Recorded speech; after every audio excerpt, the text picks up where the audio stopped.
Bismillahirrahmanirrahim. Assalamualaikum warahmatullahi wabarakatuh. Alhamdulillah wassalatu wassalamu ala Rasulillah wa ala alihi wa ashabihi wa mawala. Fala hawla wala quwwata illa billah. Allahumma inna nas'aluka ilman nafi'a wa rizqan thayyiba wa amalan mutaqabbala. Allahumma la ilma lana illa ma 'allamtana fa'allimna ma yanfa'una wa zidna ilma warzuqna fahma. Allahumma faqihna fid din wa 'allimna at-ta'wil. Rabbi shrah li sadri wa yassir li amri wahlul 'uqdatam min lisani yafqahu qawli. Amma ba'd. Alhamdulillah, segala puji bagi Allah yang masih memberikan kita kesempatan. Setiap waktu yang Allah Subhanahu wa taala berikan adalah kesempatan. Setiap detiknya adalah kesempatan yang Allah berikan yang harus kita maksimalkan untuk menjalankan kewajiban kita. Dan tidaklah Allah Subhanahu wa taala menurunkan nikmat kecuali wajib kita syukuri, dan tidaklah Allah Subhanahu wa taala ciptakan kita kecuali kita harus menggunakan nikmat tersebut untuk beribadah kepadanya. Semoga dengan terus berlimpahnya nikmat kita terus menjadi hamba yang pandai bersyukur, dan semakin seiring kita bersyukur kepada Allah, semoga Allah jadikan kita hamba-hambanya yang selalu taat kepadanya. Amin ya rabbal alamin. Salawat dan salam terlimpah curahkan kepada Nabi kita yang mulia, Nabi Muhammad sallallahu alaihi wasallam. Allahumma salli wa sallim wa barik alaihi.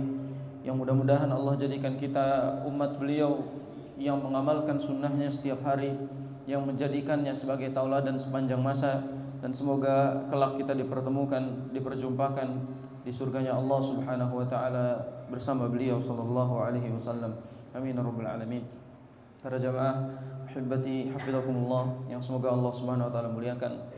Semoga Allah mudahkan segala kesulitan, Allah lunaskan segala hutang-hutang, dan Allah angkat segala kesedihan, dan semoga Allah juga jadikan kita istiqamah di atas ketaatan. Amin ya rabbal alamin. Berbanyak doa di majelis ilmu, karena majelis ilmu bagian dari tempat yang diberkahi, bagian tempat yang memang Allah Subhanahu wa taala jadikan tempat ini sebagai tempat yang dilindungi, tempat yang terjaga, tempat yang penuh rahmat, sampai para malaikat turun menaungi orang-orang yang duduk di majelis ilmu seraya berdoa, Allahumma ighfir lahu warhamhu. Ya Allah, ampunilah dia dan sayangilah dia. Ini doa dari malaikat, menandakan bahwasanya jangan lupa untuk berdoa setiap kali kita duduk di majelis ilmu agar kita mendapatkan keberkahan ilmu yang kita pelajari. Insyaallah kita akan melanjutkan pembahasan kitab kita masih dalam kitab Al-Wasail Al-Mufidah lil Hayati Sa'idah, yaitu tuntunan hidup bahagia, bagaimana kita mendapatkan hidup yang bahagia, yang ditulis oleh Al-Imam As-Sa'di rahimahullahu ta'ala. Kita masuk pada Al-Wasilatul Khamisah, yaitu cara yang kelima agar kita bisa mendapatkan kebahagiaan. Step yang kelima yang mana penulis menyebutkan dengan cara ini insyaallah kita bisa merasakan hidup yang bahagia. Dan ketahuilah, as-sa'idah yang dimaksud, kebahagiaan yang dimaksud itu bukan hanya kebahagiaan duniawi, namun as-sa'idah yang dimaksud adalah kebahagiaan di dunia dan juga di akhirat. Karena apa maknanya as-sa'id fid dunya tapi asy-syaqiyyu fil akhirah? Apa maknanya kita bahagia di dunia namun kita sengsara nanti di akhirat? Dan apa juga gunanya kalau kita asy-syaqiyyu fid dunya wasy-syaqiyyu fil akhirah? Jangan sampai kita juga justru malah sengsara di dunia, sengsara juga di akhirat. Yang kita harapkan bukan hanya as-sa'idu fid dunya wasy-syaqiyyu fil akhirah, tapi dua-duanya, as-sa'idu fid dunya was-sa'idu fil akhirah. Kita jadi orang yang berbahagia, bahagia dunia dan bahagia di akhirat. Itu yang diharapkan.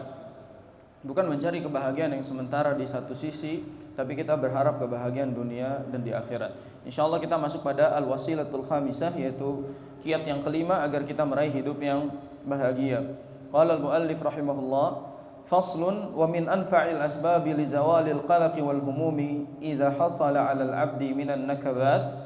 Di antara cara atau sebab yang paling bermanfaat bagi seorang hamba untuk menghilangkan kegelisahan, kesedihan, kegundahan, kesulitan hidupnya, an yas'a fi takhfifiha bi an yuqaddira aswa'al ihtimalat allati yantahi ilaiha al-amr. Kata penulis, hendaknya kita itu memiliki kesiapan mental untuk menghadapi segala kemungkinan yang terjadi. Lalu beliau bilang wa yuwattinu ala dzalika nafsahu, dan kita selalu menguatkan mental kita untuk siap menghadapi segala kemungkinan. Jadi di antara tips agar kita hidup bahagia adalah setiap kali kita melakukan sesuatu, siapkan juga mental yang baik untuk menghadapi segala kemungkinan. Karena kemungkinannya itu kalau tidak berhasil maka gagal. Kalau tidak berhasil sesuai keinginan, maka tidak sesuai keinginan. Dikabulkan atau tidak dikabulkan. Ya, ini berarti ada kemungkinan-kemungkinan yang harus kita siapkan hati kita. Selagi kita misalnya sedang melakukan, mencoba sesuatu, katakan kepada diri kita, kemungkinannya ada dua. Saya harus siap dengan segala kemungkinannya. Berhasil, alhamdulillah. Tidak berhasil, alhamdulillah, qaddarullah. Ini semua takdir dari Allah Subhanahu wa taala. Seandainya hati kita hidup dengan pola seperti ini, dengan mindset seperti ini, maka hidup kita akan tenang. Setiap kali ada kegagalan kita tahu ini bagian dari kemungkinan. Setiap kali kita tidak mendapatkan apa yang kita inginkan, ini bagian dari kemungkinan. Kita udah siap. Makanya di sini disebutkan apa? Wa yuwattinu ala dzalika nafsahu. Dia harus menyiapkan mentalnya. Fa idza fa'ala dzalika falyas'a ila takhfifi ma yumkinu takhfifuhu bihasabil imkan. Dengan persiapan ini, dia mempunyai cara atau opsi kedua ketika dia menghadapi kemungkinan yang tidak sesuai dengan yang diharapkan olehnya. Sampai beliau menyebutkan dia akan mencari cara bagaimana kita bisa menghadapi ketika gagal misalnya. Kita sedang melakukan sesuatu tidak sesuai dengan keinginan kita, kita sudah siap setelah gagal nanti apa yang harus dilakukan. Jadi orang-orang beriman itu siap dengan kedua kemungkinan ini. Dia selalu siap untuk menghadapi apa yang Allah Subhanahu wa taala berikan, karena hidup itu tidak hanya sa'i tapi juga ada syaqi. Ini takdir dari Allah Subhanahu wa taala. Kata Nabi SAW, ketika janin 4 bulan di dalam kandungan ibu, Allah Subhanahu wa taala memerintahkan malaikat meniupkan ruh. Wa nufikha fihi ar-ruh, lalu ditiupkan ruh ke dalam si janin tersebut. Bikat bi rizqihi, lalu dicatatkan rizkinya, wa ajalihi, wa amalihi, wa syaqiyun au sa'idun. Dicatatkan 4 perkara. Yang pertama dicatatkan ajalnya. Yang kedua dicatatkan soal amalnya, dicatatkan rezekinya, dan terakhir dicatatkan hidupnya bahagia atau sengsara. Jadi dari awal penciptaan sudah ada 2 kemungkinan. Kita akan hidup di atas kebahagiaan atau kesengsaraan, kita akan hidup di atas keberhasilan atau kegagalan dan seterusnya. Itu kemungkinan yang sudah Allah Subhanahu wa taala siapkan sebelum kita diciptakan 50.000 tahun sebelum langit dan bumi diciptakan. Kata Nabi sallallahu alaihi wasallam, kataballahu maqadiral khalaiq qabla an yakhluqas samawati wal ard bi 50,000 sanah. Sesungguhnya Allah telah mencatatkan takdir-takdir seluruh makhluk sebelum penciptaan langit dan bumi 50.000 tahun. Jadi sebelum menciptakan langit dan bumi, Allah sudah menciptakan catatan-catatan takdir kita, kemungkinannya. Nanti hidup ini bagian dari orang-orang yang sengsara atau orang-orang yang bahagia. Makanya ada kemungkinan di dunia ini antara 4 perputaran itu. Bahagia dunia, bahagia di akhirat. Bahagia di dunia, sengsara di akhirat. Atau sengsara di dunia, bahagia di akhirat. Atau kemungkinan yang terakhir adalah sengsara dunia dan sengsara akhirat. 4 kemungkinan ini yang mungkin bisa terjadi dalam kehidupan kita, dan semua itu sudah tercatat di hadapan Allah Subhanahu wa taala. Fa bihadza at-tawtin wa bihadza as-sa'i an-nafi' tazulu humumuhu wa ghumumuh. Kata Al-Imam As-Sa'di rahimahullah, dengan mempersiapkan kemungkinan ini maka akan hilang segala kegelisahan dan kesedihan. Kita enggak akan takut gagal, kita enggak akan takut susah, kita enggak akan takut nanti menghadapi kemungkinan yang mungkin berat bagi kita, yang sulit bagi kita, karena kita sudah tahu, sudah ada bocorannya dari Allah dan Rasulnya sallallahu alaihi wasallam. Wa yakunu ba'da dzalika, wa yakunu badala dzalika, sebagai penggantinya adalah as-sa'yu fi jalbil manafi'i wa fi daf'il madaril maisurati lil 'abdi. Sebagai gantinya seorang hamba ini pasti akan melakukan perkara-perkara yang dia akan usaha semaksimal mungkin untuk meraih sesuatu yang bermanfaat baginya, dan dia akan berusaha semaksimal mungkin untuk menghilangkan mudarat di dalam hidupnya. Kita ini kadang ribet sekali. Ketika kita dikasih kenikmatan oleh Allah, senangnya kebangetan. Dan ketika diuji dengan musibah oleh Allah Subhanahu wa taala, sedihnya kebangetan. Harusnya kita tahu kemungkinan hidup ini tidak mungkin senang selamanya, tidak mungkin sedih selamanya, tidak mungkin susah selamanya. Tapi Allah berikan kemungkinan itu, ada waktu-waktunya. Allah berikan setiap sesuatu itu pada masa-masanya. Dan Allah SWT sudah berikan sesuatu sesuai dengan porsinya. Inna kulla syai'in khalaqnahu biqadar. Sesungguhnya kami telah menciptakan segala sesuatu itu dengan kadarnya. Ada kadarnya, Allah kasih sesuai dengan jatah dan masanya. Sehingga kita harus siap menyiapkan itu semua. Harus berusaha untuk mencari manfaat, mencari cara bagaimana kita bisa menghadapi segala musibah. Ya, diam dan mengeluh saja nggak akan selesai masalah. Ya, diam dan nggak ngapa-ngapain tidak akan dapat manfaat apapun, kan gitu. Harus ada as-sa'yu, harus ada usaha. Lalu kata penulis, fa idza hallat bihi asbabul khaufi wa asbabul asqami wa asbabul faqri wal adami lima yuhibbuhu minal mahbubatil mutanawwi'ah falyatalaqqa dzalika bituma'ninatin wa tawtinin lin-nafsi 'alaiha. Kata beliau, kalau dia sudah mulai menghilangkan rasa takut di dalam hatinya soal kegagalan, soal kesengsaraan, soal segala ujian akan dihadapi, dihilangkan rasa takut dalam dirinya, dia selalu mengatakan, wahai semesta yang punya masalah yang besar, sesungguhnya saya punya Allah yang maha besar. Wahai segala masalah yang sulit, sesungguhnya saya punya Allah yang bisa memudahkan segala masalah. Kalau kita punya keyakinan itu, falyatalaqqa dzalika bituma'ninah. Kita akan menghadapi hidup dengan tenang. Wa tawtin lin nafsi 'alaiha, dan kita akan siap mental menghadapinya. Kalau misalnya sedang mengeluh, lihatlah bagaimana ujian dan musibahnya para nabi, para rasul. Yang mana mereka adalah memiliki ujian yang lebih besar daripada kehidupan kita. Sampai kata Nabi SAW, asyaddun nasi bala'an al-anbiya. Manusia yang paling berat ujiannya, paling berat musibahnya adalah para nabi. Kemudian orang-orang soleh setelah beliau. Itu artinya apa? Kalau kita sedang punya masalah, lihat bagaimana masalah mereka dan lihat bagaimana mereka menghadapinya. Lihat bagaimana mereka menghadapi masalah dan solusi dari masalah-masalahnya. Nabi kita SAW pernah bersabda dalam hadis, idza ishtaddat bala'ukum, kalau misalnya membesar masalah kalian, sedang besar masalah kalian, falyadhkur musibati, maka ingatlah musibahku. Lihat kata Nabi SAW, ketika kalian sedang dihadapi musibah yang besar, yang berat, yang susah, hidup lagi susah-susahnya, ingatlah susahnya hidup Nabi SAW. Ingatlah beratnya hidup Nabi SAW. Nabi yang bilang, sehingga ketika kita sedang menghadapi masalah yang sangat besar, coba ingat-ingat masalahnya Nabi SAW, maka akan ringan rasanya kita menghadapi masalah itu. Itu menandakan bahwasanya kita akan siap mental, karena kita sudah tahu sebelum kita sudah ada yang diuji demikian. Jangan harap kita itu ketika mengatakan saya beriman kepada Allah lalu hidup tanpa masalah. Saya beriman kepada Allah lalu hidup tanpa ujian, mustahil. Allah Subhanahu wa taala yang menegur kita dengan perkataan ahasiban nasu ayyutraku ayyaqulu amanna wa hum la yuftanun walaqad fatanna alladhina min qablihim fala ya'lamanna alladhina sadaqu fala ya'lamanna Allahu alladhina sadaqu wa la ya'lamanna al-kadzibin. Kata Allah Subhanahu wa taala dalam awal surat Al-Ankabut. Apakah manusia mengira ketika mereka mengatakan kami beriman kepada Allah, mereka hidup tanpa diuji? Sesungguhnya orang-orang sebelum kalian sudah diuji duluan. Sesungguhnya orang-orang sebelum kalian sudah susah duluan hidupnya. Untuk apa? Fala ya'lamannallahu alladzina shadaqu, agar Allah tahu mana yang imannya jujur. Wala ya'lamannal kadzibin, dan agar Allah tahu mana di antara hamba-hambanya yang bohong, yang dusta imannya. Allah tahu, tapi Allah ingin membongkar itu semua lewat ujian-ujiannya. Makanya fayubtalar rajulu ala hasabi dinihi, kata Nabi. Seseorang itu akan diuji sesuai dengan kualitas agamanya. Kalau agamanya bagus, ujiannya juga levelnya tinggi. Kalau agamanya jelek, berarti nanti diujinya juga tidak sama. Kenapa? Karena semakin banyak ujian, akan semakin banyak pundi-pundi pahala yang Allah berikan. Dan kita akan semakin kuat ketika Allah Subhanahu wa taala berikan ujian-ujian tersebut. Kita enggak boleh merasa kecil. Enggak boleh merasa terhinakan ketika hidup ini dibuat susah oleh Allah.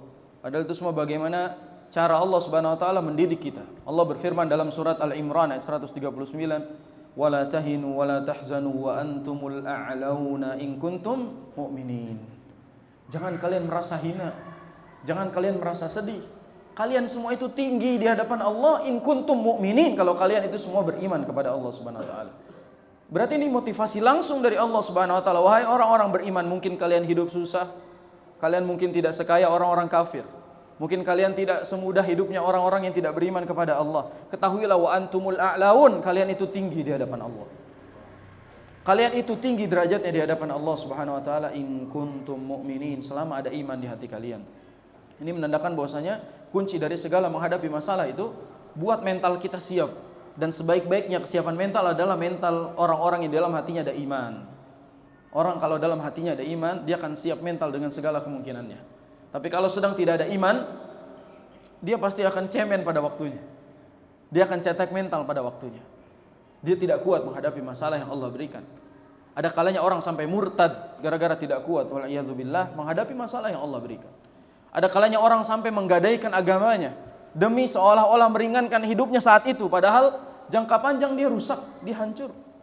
Betapa banyak di antara saudara-saudara kita yang rela mengorbankan iman demi sekardus mie, demi sekarung beras, atau demi naik pangkat sedikit saja, dia rela mengorbankan imannya.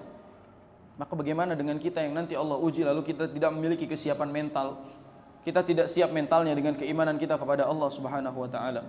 Kita hidup tidak disiksa sebagaimana sahabat disiksa mempertahankan imannya. Kita hidup tidak diuji seberat para nabi diuji dalam ujian-ujiannya. Namun kita lebih lemah mentalnya dibandingkan mereka. Kita lebih tidak punya tenaga dalam menghadapi segalanya. Makanya seringkali di zaman-zaman ini orang mengeluhkan segala asanya, segala masalahnya itu di sosial media. Dengan membuktikan lemahnya iman kita itu.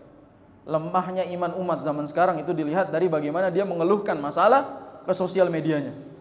Orang kalau ada masalah bikin status WhatsApp itu panjang, dia curhat di sana, bikin status Facebook, dibikin ini, dia curhat di sana. Ini bukti lemahnya iman. Dia tidak siap dengan keadaan yang Allah berikan kepada dirinya dalam kehidupan. Ini bukti bahwasanya banyak orang yang tidak membawa iman dalam masalah hidupnya. Kata penulis apa? Bal ala ashaddi ma yumkinu minha fa inna tawtina nafsi ala ihtimal al-makarihi yuhawwinuha wa yuzilu shiddataha wa khususan idza ashghala nafsahu bimudafa'atiha bihasabi maqduri. Ini quotes dari Al-Imam As-Sa'di rahimahullahu taala. Bahasa terjemahan gampangnya gini, kata beliau, kesiapan mental membuat mental masalah.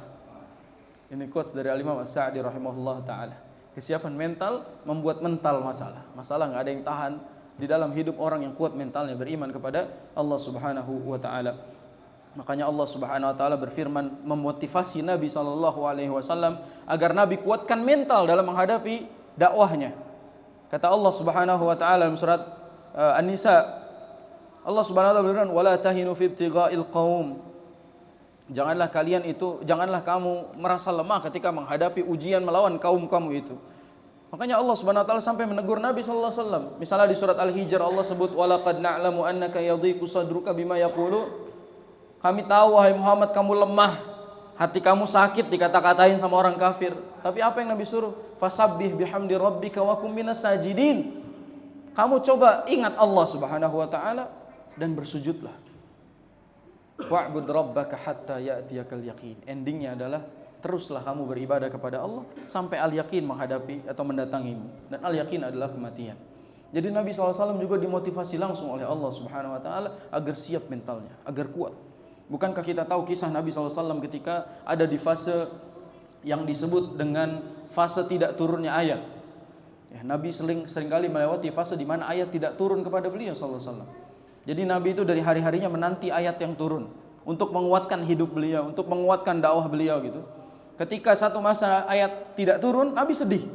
Nabi khawatir tidak bisa menjawab pertanyaan-pertanyaan dalam dakwahnya kalau ayat tidak turun dari Allah Subhanahu wa taala. Di tengah-tengah kesedihannya, Nabi dikata-katain, Nabi ditawari jabatan, ditawari wanita, ditawari segala macam oleh kaum kufar. Tapi Nabi SAW dikuatkan mentalnya oleh Allah dengan banyak ayat. Ini para jamaah, di antara ayat-ayat untuk menguatkan mental Nabi sallallahu alaihi wasallam, di antara surat-surat untuk menguatkan mentalnya Nabi sallallahu alaihi wasallam, di antaranya adalah surat Al-Isra. Nabi sallallahu alaihi wasallam dikuatkan mentalnya oleh Allah ketika sedang dihadapi ujian dakwah yang berat. Allah ajak Nabi keliling untuk melihat sekitar. Allah ajak Nabi sallallahu alaihi wasallam melakukan perjalanan, lalu diturunkan perintah baru. Lalu Allah Subhanahu wa taala menguatkan mental Nabi sallallahu alaihi wasallam dengan perintah ini, yaitu salat. Ini menandakan bahwasanya Nabi juga pernah ada di fase dikuatkan mentalnya oleh Allah. Di antara surat lain adalah surat Ad-Duha. Allah berfirman, "Wad-duha wal-laili idza saja ma wadda'aka rabbuka wa ma qala." Ini ketika Nabi mengatakan, "Ya Allah, kenapa ayat tidak turun? Kenapa ayat sampai dengan hari ini tidak turun?" Lalu banyak orang-orang yang mencibir Nabi, dikata-katain, "Wahai Muhammad, lihat Tuhan kamu pergi, Tuhan kamu marah. Kamu tidak diturunkan ayat menandakan kamu selama ini bohong. Tuhan kamu gak sayang lagi sama kamu." Sakit hati Nabi. Tapi Allah kuatkan mental Nabi. "Ya Muhammad, wad-duha," demi waktu duha yang cerah setelah malam. Ini kalau ditafsirkan kata ad-duha ini, kenapa dipilih kata ad-duha? Karena waktu duha adalah waktu yang indah di awal-awal munculnya matahari setelah waktu hari begitu gelap. Jadi setelah hari itu dibuat gelap oleh Allah Subhanahu wa taala, diterbitkan matahari, dan di waktu yang paling indah itu namanya waktu ad-duha. Lalu Allah berfirman dengannya, demi waktu duha yang terbit setelah kelamnya malam. Sehingga di ayat ini, wahai Muhammad, demi terangnya solusi yang Allah sudah siapkan setelah kamu kelam, dihina, dicaci oleh orang. Ini maknanya sedalam itu. Walaili idza saja, dan demi waktu malam yang gelap gulita. Ini menjadi dalil bahwasanya Muhammad, kamu mungkin sekarang sedang gelap gulita, banyak masalah, tapi setelah gelap itu ada duha. Ma wadda'aka rabbuka wa ma qala, sungguh Tuhanmu itu tidak meninggalkanmu dan tidak murka kepadamu, enggak marah wahai Muhammad. Ini menandakan bahwasanya Allah kuatkan mental Nabi SAW dengan surat ini. Allah kuatkan Nabi, bangun kamu harus kuat menghadapinya, karena aku selalu bersamamu dengan ayat-ayat ini. Ma wadda'aka rabbuka wa ma qala. Coba kita ketika ada masalah, di saat gak ada satupun orang yang bisa bantu kita, tidak ada satupun orang yang bisa menolong kita, memberikan solusi kepada kita, ingat ayat ini minimal. Ma wadda'aka rabbuka wa ma qala. Sungguh Allah tidak mungkin meninggalkan kita, dan Allah tidak mungkin murka kepada kita selama kita selalu mendekat kepadanya. Apa ayat berikutnya? Walal akhiratu khairun laka minal ula.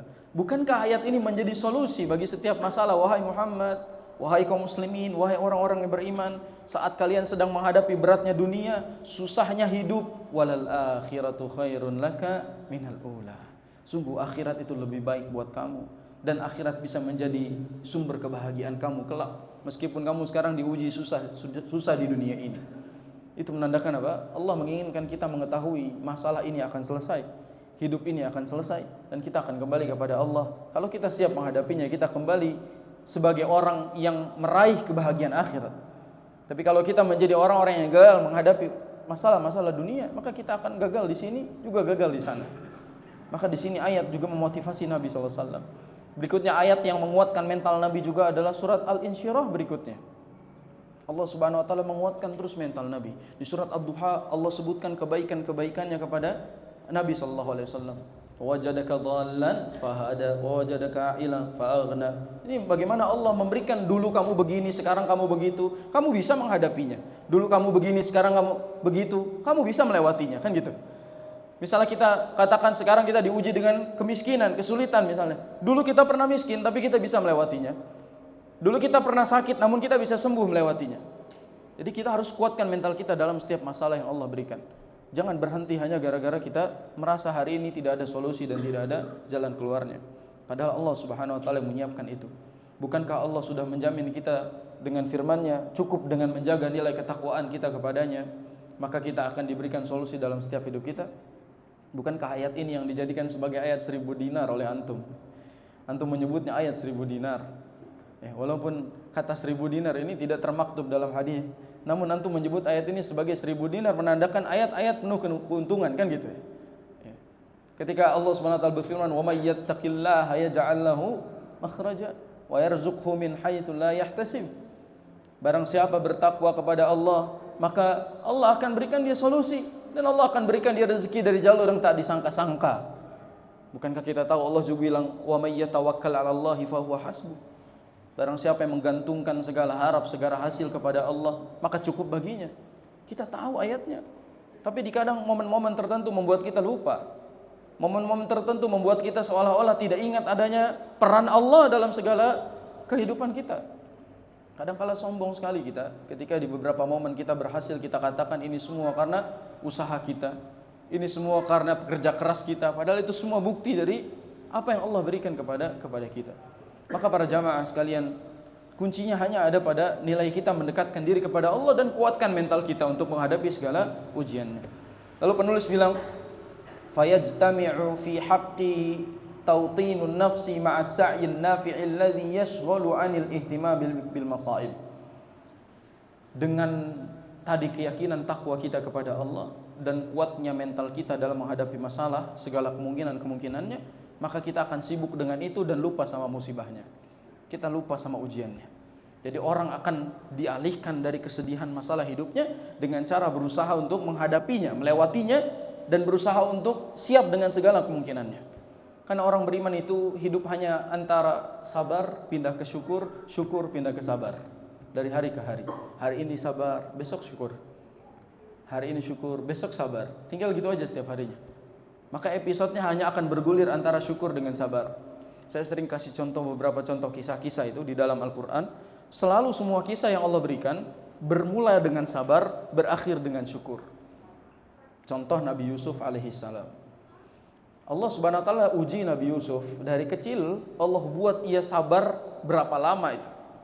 Dari mulai dibuang sampai dijual dan dibeli jadi budak, sampai nantinya dipenjara, difitnah, sampai nantinya harus menghadapi banyak sekali masalah, itu sabar semua. Tapi ketika Allah angkat derajatnya, Allah keluarkan dari penjara, Allah jadikan dia punya jabatan di Mesir, lalu dipertemukan kembali dengan keluarganya, bukankah itu syukur? Maka Allah jadikan sabarnya Nabi Yusuf sekian panjang itu, sekian waktunya dengan rasa syukur yang besar, sehingga sabar selama ini hilang. Sehingga masalah selama ini yang ia sabari hilang. Begitu juga Nabi Musa, begitu juga Nabi Ibrahim alaihissalam dan seterusnya. Allah mulai kisah dengan sabar dan Allah tutup kisah dengan syukur. Maka kita juga begitu. Mungkin hari ini masih sabar, besok masih sabar, besok masih sabar, besok masih sabar. Nanti syukur ada waktunya. Dan boleh jadi ketika waktu syukur itu tiba, saatnya pulang pun tiba. Karena boleh jadi ketika selesai rezeki kita Allah berikan, selesai pula hidup kita. Bukankah kita tahu sabda Nabi SAW bahwa seseorang akan diwafatkan tatkala rezekinya sudah sempurna. Ketika sudah selesai rezekinya baru wafat. Boleh jadi syukur kita menjelang ajal kita. Maka nikmati sabar itu kalau pengen umurnya panjang. Setiap ulang tahun ngomongnya panjang umurnya, ya kan? Panjang umurnya. Allah kasih panjang, marah-marah mulu, ngeluh mulu. Ya, ana kadang-kadang suka tanya sama orang yang doa semoga Allah panjangkan umurnya. Ana bilang ana doain 500 tahun mau enggak gitu? Antum mau hidup 500 tahun di dunia ini? Nggak ada yang mau, Pak. 100 tahun aja susah kemana-mana. Ini tiba-tiba ada orang bilang panjang umurnya. Mau sampai berapa panjang umurnya memang? Ya. Mau seberapa panjang? Mau 950 tahun kayak Nabi Nuh misalnya. Gimana hidup kita? Kita sekarang usia 50 saja marah sana, marah sini. Ngeluh sana, ngeluh sini. Mau minta panjang umur nggak kuat kita. Dan boleh jadi sabar kita hari ini bertahun-tahun terus kita berusaha sabar, akan Allah tutup dengan syukur. Tapi ditutup hidupnya. Tinggal pilih, ya. Tinggal pilih. Saat kita berdoa, ya Allah sempurnakan rezeki saya ya Allah, itu berarti siap mati dia. Karena kesempurnaan rezeki ada pada menjelangnya ajal. Maka jangan selalu menganggap musibah, masalah dari Allah itu seolah-olah memang Allah nggak adil sama kita. Banyak orang yang mengira bahwasanya kenapa orang kalau nggak beriman kok kaya raya gitu. Orang kalau nggak beriman kok sukses hidupnya, bahagia terus. Tapi orang beriman diuji mulu masalahnya. Masih bujang diuji, punya istri ujian juga, punya anak satu ujian, punya anak dua ujian, terus ujian dari hari ke hari, gak selesai-selesai. Kenapa? Karena dari ujian itulah kita dapat pundi-pundi pahala. Seandainya kita bersyukur terus, mungkin kita akan lalai dan jauh dari Allah SWT. Antum dibuat kaya aja, gak sholat paling. Ada orang zaman pemilu mah ke masjid mulu. Tapi begitu udah punya jabatan, mana sendalnya gak kelihatan di masjid. Begitu nyari suara, datengin pesantren, datengin majelis, datengin, semua dicari sama dia. Datang mendekati Allah, pendekatan diri dalam majelis-majelis. Begitu dia dapat apa yang dia cari, balik lagi nggak? Untung Allah uji kita dengan hidup susah. Makanya kita balik bertemu dengan Allah Subhanahu Wa Taala. Kita sholat rajin, kita beribadah jadi rajin. Kalau kita kaya mungkin nggak begini. Kalau mungkin kaya jadi kayak Korun gitu. Kalau mungkin punya jabatan kayak Fir'aun kan gitu. Maka jangan terlalu menilai dunia itu dengan bagaimana nominalnya. Tapi lihat bagaimana nikmat ibadah yang Allah luangkan untuk kita. Bersyukur. Kadang-kala memang Allah kasih kita waktu ibadah lebih panjang itu tujuannya agar kita berhak dan layak masuk surga. Kalau nggak digituin kita nggak punya kesempatan. Kita nggak punya kesempatan untuk beramal kepada Allah Subhanahu Wa Taala. Makanya ketika diuji dengan segala masalah itu bilang alhamdulillahilladzi bi ni'matihi tatimmus shalihat. Ya Allah terima kasih dengan segala nikmat, segala ujian ini. Alhamdulillah ala kulli hal. Segala hal membuat saya semakin lebih baik menghadap kepadamu. Kata penulis, wa yujahidu nafsahu ala tajdidi quwwatihi al-muqawamati lil makarih, ma'atimadihi fi dzalika ala Allah wa husni thiqati bih. ولا ريب أن لهذه الأمور فائدة العظمى في حصول السرور وانشراح الصدور مع ما يؤمله العبد من الثواب العاجل والآجل وهذا مشاهد مجرب ووقائعه ممن جربه كثيرة جدا. Kata Imam Sa'di rahimahullah, setelah kita punya kekuatan mental, hadapi masalahnya. Hadapi masalahnya. Jadilah orang yang menghadapi setiap yang Allah Subhanahu wa taala berikan kepadanya dan lempar jauh-jauh suudzon kita kepada Allah. Saat kita mengira Allah benci, Allah ini, Allah itu, buang jauh-jauh suudzon kita kepada Allah. Ahsinu dzannakum billah. Ya, perbaiki positive thinking lah kita, baik prasangka kita kepada Allah Subhanahu wa taala selalu. Ana inda dhanni 'abdi bi wa ana ma'ahu idza dzakarani. Dalam hadis qudsi, Allah Subhanahu wa taala berfirman apa? Sesungguhnya aku ini bersama prasangka hamba-hambaku dan aku akan selalu bersamanya tatkala ia selalu mengingatku. Fadhkuruni azkurkum washkuruli wala takfurun. Itu yang Allah bilang, ingat aku selalu, aku akan ingat kalian. Begitu juga nasihat Nabi sallallahu alaihi wasallam kepada Ibnu Abbas, ihfazillaha yahfazka, ihfazillaha tajidhu tujahaka. Jaga Allah, Allah jaga kalian. Jaga salat, Allah jaga urusan hidup kita. Jaga 5 waktu salat, Allah jaga seluruh urusan hidup kita. Kan selesai. Ihfazillaha tajidhu tujahaka. Jaga Allah, engkau akan jumpai Allah selalu di garda terdepan mengawal kamu. Itulah yang Allah Subhanahu wa taala janjikan kepada kita, cuma kita kadang-kadang pura-pura enggak tahu. Kadang-kadang miris gitu ngelihat ya, orang udah susah hidupnya, jauh juga dari Allah. Udah miskin enggak salat, Pak. Ya. Ini kata-kata langsung aja nih, udah miskin gak sholat, udah miskin maksiat, gimana caranya kita bisa mendapatkan rezeki yang selama ini kita harapkan, sedangkan kita melakukan kemaksiatan kepada yang memberikannya, sedangkan kita jauh kepada pemiliknya. Gimana caranya? Mana mungkin keinginan kita bisa diijabah, mana mungkin harapan-harapan kita bisa dikabulkan, bagaimana mungkin hidup kita bisa lebih baik ketika kita justru jauh dari Allah Azza wa Jalla. Ini PR bersama ini. Lihat, apakah kita termasuk orang yang menjaga salat 5 waktu, selalu baca Al-Quran, selalu jaga nilai-nilai ibadah sunnah. Kalau misalnya seperti itu Allah masih uji, ya baru antum masih boleh punya hujah mengatakan, ya Allah kenapa hidup saya susah gitu. Rata-rata yang mengatakan, ya Allah kenapa hidup saya susah, memang dia juga susah beribadah kepada Allah Subhanahu wa taala. Susah juga. Udah enggak kelihatan di masjid, enggak pernah salat juga, boro-boro amal sunnah yang wajib juga ditinggal dan seterusnya. Ada satu momen orang ini gelandangan gitu. Ketika ditanya, kenapa enggak sholat? Dia bilang apa? Saya sholat juga tetap miskin. Allah, ini kata-kata lihat tajam banget ini. Saya sholat juga masih miskin katanya. Dia pikir orang sholat itu pulang bawa fulus gitu ya. Orang sholat itu pulang dikantongin fulus jadi kaya semua gitu. Semua yang sholat pun sebenarnya hidupnya bukan dalam keadaan mudah, tapi dia tahu jalan pulangnya. Dia tahu solusi menenangkan hatinya. Itulah kenapa Allah memerintahkan kita fasta'inu bis sabri was shalah. Lagi banyak masalah minta tolong pakai sabar, pakai salat. Ini udah enggak sabaran, enggak salat pula. Bagaimana caranya Allah memberikan isti'anahnya? Bagaimana mungkin Allah memberikan aunnya? Bagaimana Allah akan memberikan petunjuknya untuk memberikan hidup yang layak bagi kita gitu. Ini PR bersama bagi kita. Jangan selalu menyalahkan takdir padahal kita sendiri yang memang buruk dalam bermuamalah, yang buruk dalam beribadah kepada Allah Subhanahu wa taala. Kitab ini dari awal saya jelaskan bahwa kenapa penulis menyebut kiat-kiat bahagia ini? Karena banyak di antara kita tahu sebenarnya cara-cara ini, tahu ayat-ayatnya, namun dia tidak mendapatkan kebahagiaan hanya gara-gara dia selalu suudzon kepada Allah Subhanahu wa taala. Dia selalu berburuk sangka atas takdir yang Allah berikan kepadanya. Tadi yang saya bilang, ada orang disuruh sholat, dia bilang saya sholat juga masih miskin. Itu orang sebenarnya tahu sholat itu kewajiban, tapi yang dicari value duniawi. Yang dia cari adalah keuntungan duniawinya. Kalau ada profit dunia, dia mau melakukannya. Makanya kadang-kadang kajian juga begitu. Ini PR-nya kadang-kadang pengajian. Kalau ada makanannya, jamaahnya rame, Allah yahfad. Ya. Kalau ada makanan, ada segala rame jamaahnya. Karena ada makannya, ada value duniawinya, ada profit keuntungan dunianya gitu. Nampak di situ yang dia cari. Tapi kalau nggak ada, nah ini cuma orang-orang pilihan yang mau duduk di situ. Ramadan misalnya, kenapa orang rame-rame di awal segala macam? Mungkin dia dapatkan profit dunianya di situ. Ketika sudah tidak ada, dia nggak dapetin itu, ya sudah, dia tinggalkan. Kayak gitu kadang-kadang kita itu menilai ibadah itu harus dengan keuntungan duniawi. Padahal apalah makna bahagia di dunia kalau memang tidak Allah jamin bahagia di akhirat. Kita pengen Rabbana atina fid dunya hasanah wa fil akhirati hasanah wa qina adzabannar. Kita pengen. Tapi bagaimana mendapatkan hasanah fid dunya kalau kita tidak punya ibadah yang membuat kita hasanah fil akhirah?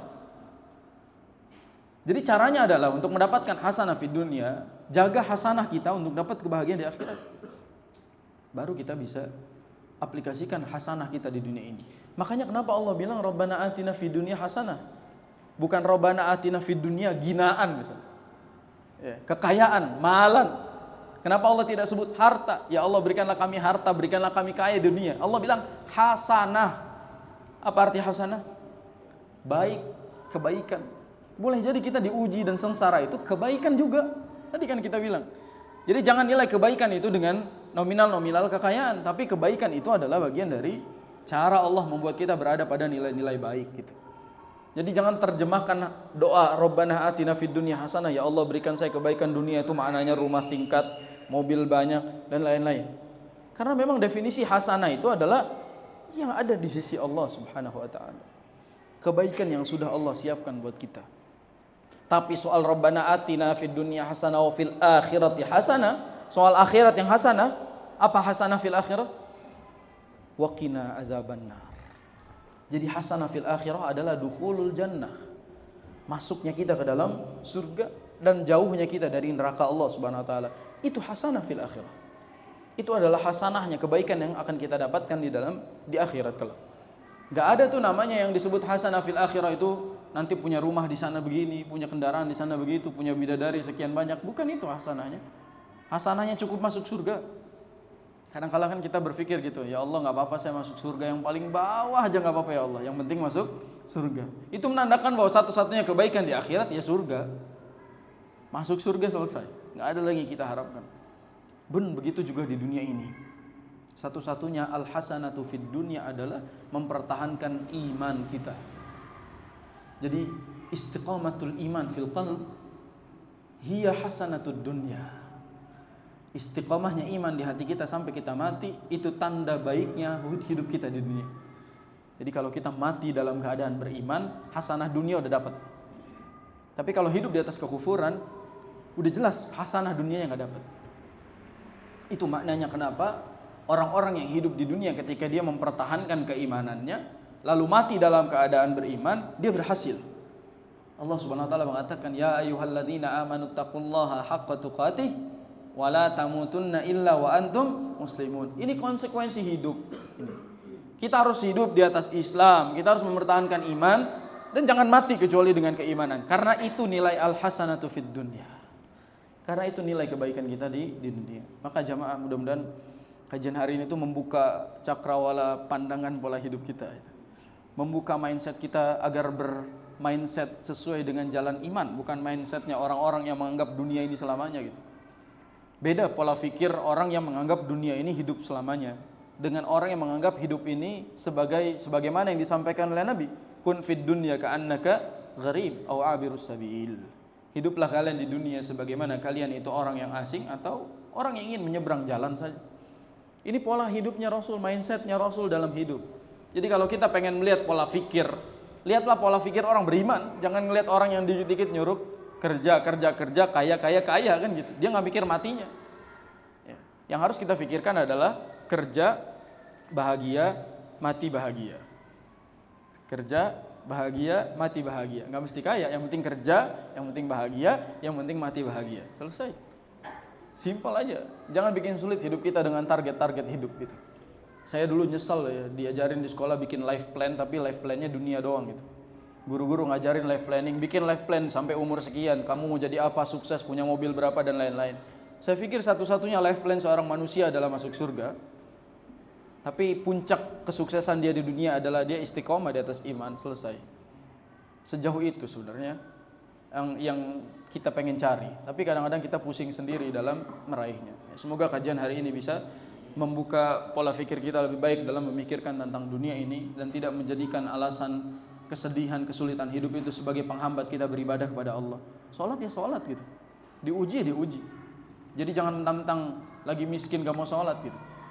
Lagi susah kamu sholat, sholat ya sholat, ibadah ya ibadah, takwa ya takwa kepada Allah. Jangan berpikir tentang pokoknya kalau saya lagi kaya baru saya bertakwa sebagai syukur gitu. Tapi kalau lagi saya susah ya ini bentuk emosi saya nggak mau beribadah, ini aneh gitu.